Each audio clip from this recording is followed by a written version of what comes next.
You know, it's not a question of how good it's going to be. It's really a question of how great it's going to be. I think it's going to be absolutely huge. I mean, if you look at the interest in the UEFA Cup now, I mean, that's for a foreign event in this country. Can you imagine what it's going to be like here?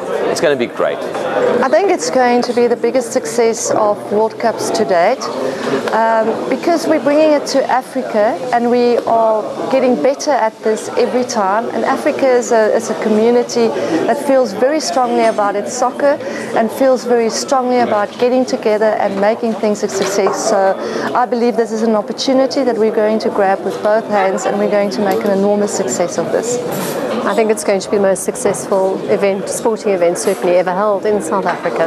I think it's going to be a huge success. I really do. I think it's, as was pointed out at today's launch, it really is a catalyst for this country. Not just for the infrastructure and from an economic point of view, but for the people of this country. I mean, I've been a resident of South Africa obviously for over 30 years, and I've seen the changes over time, and this is just, in my eyes, it's just the next kicker, which is going to take us to the next level.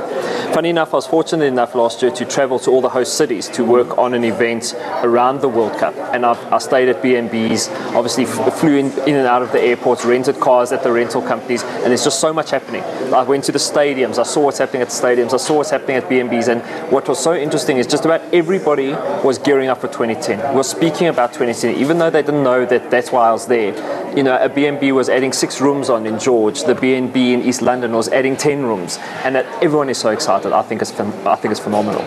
Without a doubt, 2010 World Cup is going to be such a huge success, and I think with FNB behind it, and with a lot of South Africans believing the right way that South Africa is going to be holding this world-class tournament, I think it's going to be a fantastic success.